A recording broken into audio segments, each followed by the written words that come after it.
veloce, grazie. Oggi parliamo di latte, di una storia molto lunga di truffe, una storia di truffe che alla luce della proposta di legge in corso di dibattito non cenna a bloccarsi. Ora, la crisi del settore pastorale sardo è una storia vecchia, irrisolta da decenni e di cui la Regione Sardegna ha delle gravi responsabilità sia in ordine economico, vedi le imprese pastorali e dell'agroalimentare sempre sull'orlo del fallimento e in mano alle banche, sia di ordine sociale con le famiglie che non possono più campare. Vedi l'abbandono della campagna e la desertificazione delle economie, quindi una condizione questa che rischia di degenerare nel malessere sociale, una stagione che noi sardi purtroppo abbiamo vissuto drammaticamente alcuni decenni fa e che per convenienza era stata declassata dallo Stato italiano a fenomeno di ordine pubblico e quindi mi riferisco, per fare in fretta, al concetto di banditismo. Alla luce degli ultimi eventi e delle lotte portate avanti dai pastori, sia del movimento Pastori Sardi che di vari sindacati, la crisi del settore acquista aspetti non derogabili, per cui è d'obbligo oggi un'analisi approfondita per la costruzione di una politica di tutela dei produttori e dei loro prodotti, in un'ottica, tutto questo, di salvaguardia e di sviluppo delle economie tradizionali ormai al tracollo. La proposta di legge 186 non solo era espressione della confusione politica generale che regna in questa Giunta su questi temi, ma lo stesso dibattito in corso in Aula nella giornata di oggi sulla proposta di legge sostitutiva del 186 si sta svolgendo, a mio avviso, in acque volutamente torbide per difendere prevalentemente gli interessi dell'industria casearia appoggiata da una parte della classe politica. Questa difesa ad oltranza dei profitti degli industriali del settore porta conseguentemente all'impoverimento dei produttori latteari e delle loro organizzazioni di settore cooperative. Questo è un film che noi abbiamo già visto proprio sulla determinazione del prezzo del latte a tutt'oggi. La forte contestazione dei pastori sardi in questi mesi sicuramente ha risvegliato le coscienze dei sardi e ha imposto comunque una volta per tutte alla classe politica, e io mi auguro pure alla Giunta in carica, una forte riflessione su questo meccanismo perverso che ha ridotto i pastori a uno stato di schiavitù e di ricatto economico perpetuato dagli industriali. Il dramma dei pastori e dell'agroalimentare sardo oggi impone la necessità di trovare reali ed eque e praticabili soluzioni per uscire dalla crisi del settore che rappresenta anche gran parte dell'identità del popolo sardo. L'industria di trasformazione del latte, gli industriali del settore, hanno sempre avuto un accesso privilegiato ai finanziamenti pubblici, regionali ed europei, cosa che è avvenuta sempre in tutti i campi dell'industria isolana, quindi creando un'ipoteca sulla divisione dei finanziamenti del settore, accaparrandosene gran parte e privando gli altri attori economici della disponibilità di finanziamenti, quindi concorrendo con queste politiche a tutti i livelli a depauperare le risorse finanziarie pubbliche. Questa politica economica di disparità e di discriminazione dei settori più deboli dell'allevamento e dell'agroalimentare ha contribuito a mettere in ginocchio i produttori agropastorali e specialmente quelli a conduzione prettamente familiare, che vuol dire da noi la stragrande maggioranza dei sardi. Fino ad oggi il settore della pastorizia si è basato su una grande ingiustizia, e cioè vendere il proprio latte agli industriali a prezzo inferiore rispetto al costo di produzione. Significa garantire i profitti all'industria e accumulare i debiti per i produttori. Questo sembra molto semplice, solo che è un argomento che non è mai stato affrontato in termini seri, chissà perché. La causa principale dell'indebitamento dei pastori è quindi la vendita sotto costo del latte, che determina il prezzo non sono le leggi del mercato, come avviene ovviamente per tutti i prodotti, ma sono gli industriali del latte, con le leggi drogate che li assistono e con le strette convivenze con il sistema politico che gli permette di sfuggire ad ogni controllo sui prodotti, che vuol dire origine, provenienza, tipo di lavorazione, quantità e qualità, e di continuare a detenere in modo indisturbato le regole drogate del mercato. È così che in nome del profitto il prezzo del latte viene calcolato sul costo del formaggio più economico, il pecorino romano, ignorando del tutto i prodotti caseari pregiati che ovviamente concorrerebbero a innalzare il prezzo del latte al produttore e quindi dargli un equo ristoro, diminuendo con ciò il profitto degli industriali. Ma a questo non si vuole dare ascolto. Sicuramente gli industriali non hanno i loro stabilimenti all'asta, però tenendo conto che il prezzo del latte, come per tutti i prodotti, è in stretta relazione con le oscillazioni di un mercato non drogato, questo deve essere calcolato in modo trasparente di volta in volta sul prezzo medio di tutti i prodotti caseari immessi nel mercato e non solo sul pecorino romano. Questo è un metodo che deve essere rigorosamente vincolato alla normativa europea. Chiediamo il rispetto delle regole. A tutt'oggi manca un'analisi approfondita, fra l'altro, sulla ricaduta delle ingenti somme di fondi pubblici, più che investite, io direi spese, a sostegno del settore agropastorale negli ultimi decenni. Faccio solo un esempio dei fondi FEOGA presenti nel POR Sardegna del 2000-2006, che ammontano a circa un miliardo di euro e che sono stati impegnati al 30 giugno del 2009, direi dei quali sono stati spesi 882 milioni e rotti, praticamente quasi tutti. Quindi avremmo voluto vedere la ricaduta sui produttori. I risultati purtroppo sono sotto gli occhi di tutti, ma tuttora non si vuol capire che il settore in Sardegna manca di serie e radicali riforme necessarie per poter rimanere sui mercati internazionali a partire dal mercato italiano. Per far ciò è necessario, perché non ci sono altre vie a nostro avviso, che le organizzazioni dei produttori vengano sostenute. Sono loro che devono farsi carico di tutta la filiera, dalla produzione alla raccolta, alla distribuzione e alla commercializzazione. Direi che le OP dovrebbero anche impegnarsi a individuare i nuovi mercati a livello internazionale.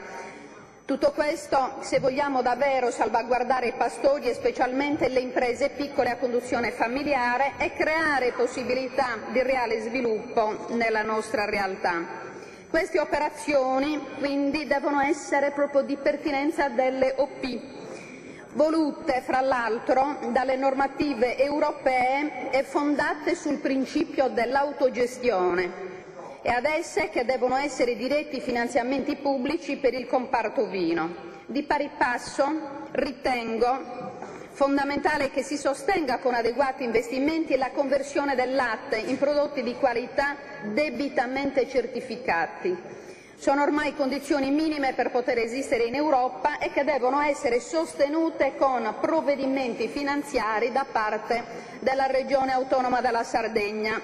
La diversificazione delle produzioni del settore è un'esigenza inderogabile per la vita delle nostre imprese agroalimentari e dell'allevamento, ma è anche un'esigenza del mercato posta dagli stessi consumatori, che sempre di più chiedono che i prodotti derivanti da una filiera locale e totalmente certificata da controlli severi, soprattutto sulle merci e sugli animali in entrata, io direi anche in uscita, ma principalmente per quanto riguarda quelli in entrata. Questo è l'unico modo per salvaguardare l'economia locale e contrastare adeguatamente la globalizzazione mondiale, che di certo non lascia ricchezza nella nostra terra, anzi non fa altro che drenare denari e risorse che vengono poi reinvestite fuori. Questo è l'unico modo per essere accreditati come produttori di qualità nel mercato internazionale e locale. Assessore Pratto, lei concorderà che l'industria sino ad oggi ha parassitato i produttori distruggendoli. La soluzione alla crisi che ne è conseguita sarebbe assai semplice, a mio avviso, se non ci fossero interessi trasversali fra una certa politica e l'industria, interessi inconciliabili con quelli della grande maggioranza dei pastori sardi. Per cui riteniamo che la Regione Sardegna e la sua Giunta debba stabilire una volta per tutte con chi stare e di conseguenza intervenire con nuove strategie sia per l'emergenza che per il rilancio delle nostre economie tradizionali.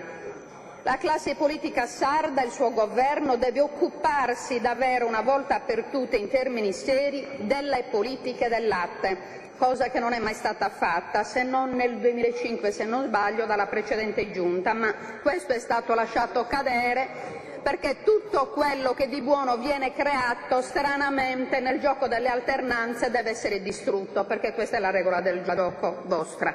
La Sardegna deve presentarsi a nuovi mercati mondiali garantendo principalmente la ricaduta sui produttori. Non è pensabile che gli industriali del settore gestiscano in modo monopolistico il mercato del formaggio, per cui ci devono far riflettere le considerazioni addirittura di esperti del settore e che hanno a cuore le esigenze dei pastori, con cui i formaggi sardi in modo misterioso e non troppo perché si vocifera molto, seguendo le cosiddette vie delle frodi, ossia i traffici lungo le vie del formaggio che portano ai paradisi fiscali, come quelli che fanno tappa obbligata prima a Madeira, dove si stabiliscono paradossalmente, questa è pura follia, i prezzi del latte al pastore, per poi proseguire indisturbati generando mercati drogati altrove. Insomma, è un regime di Far West. La classe politica per forza deve affrontare e far propri i problemi strutturali e organizzativi di tutto il settore agropastorale. Non può più derogare la propria responsabilità. Non possiamo più, come classe politica sarda, assistere senza reagire e senza programmare i contrappesi ad un fenomeno in cui chi decide il prezzo non è il mercato, però, ribadisco, sono gli industriali capaci di manipolare il mercato senza controllo e tutto ciò sulla pelle dei produttori sardi, ormai piegati dallo sfruttamento industriale e impossibilitati ad autoregolamentare il mercato agropastorale in quanto non sostenuti in modo adeguato da interventi regionali per il riequilibrio del mercato stesso. Assessore Pratto, se si vuole realmente aiutare l'economia dei pastori, specialmente dei più piccoli, quelli a conduzione familiare, non possiamo legare il contributo promesso a un numero di capi ovini o caprini posseduti e registrati nella banca data nazionale. Ci ho dato uno sguardo stamattina alla nuova documentazione e ho dato questa interpretazione, perché questo rischia di diventare una grande truffa, come già avvenne in passato con i bollettini truccati, cosa che discrimina in ogni caso i produttori più deboli del settore, condannandoli al fallimento certo. Per cui per superare il momento di crisi e creare una nuova prospettiva del settore, noi riteniamo necessario rimettere in moto la commercializzazione dei mercati tradizionali in mano alle OP, ma l'assessore Pratto non mi è parso che abbia manifestato volontà di ripristino o potenziamento delle OP, così perlomeno mi pare. Quindi ribadiamo comunque che il prezzo del latte deve essere stabilito dalla media dei prodotti caseari nel mercato e non solo dal pecorino romano, evitando quindi anche l'accesso ai contributi, perché non mi sembra il caso. Che venga erogato quanto dovuto, che per ogni operazione sia davvero garantita la ricaduta sul pastore e quindi sul prezzo del latte. Se ci sono fondi che vengono indirizzati a garantire il piano di benessere animale è il caso di farlo, anche perché questo va assolutamente rivisitato e ritirato su, va potenziato.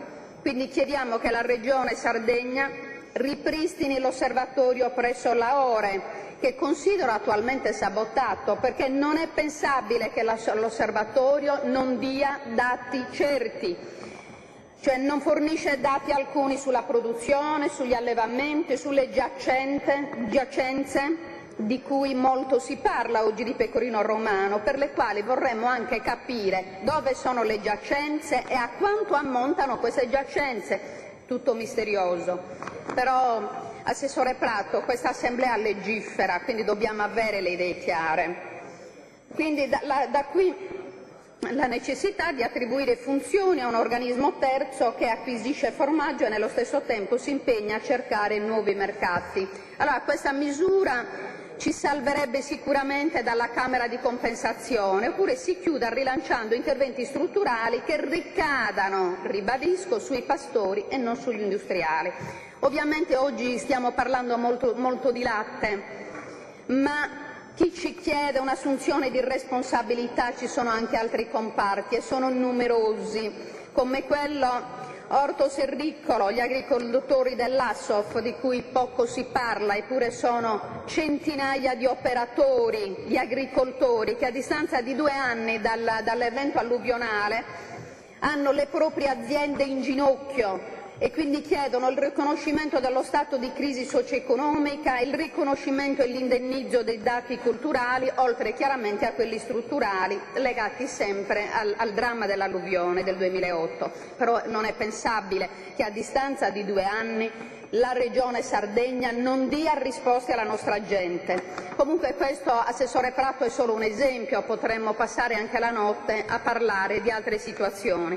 Quindi, Assessore, noi non vogliamo leggi inganno, noi vogliamo la verità e chiarezza. Noi non possiamo continuare a ingannare, o perlomeno voi che fate parte della Giunta, che continuate a ingannare i sardi.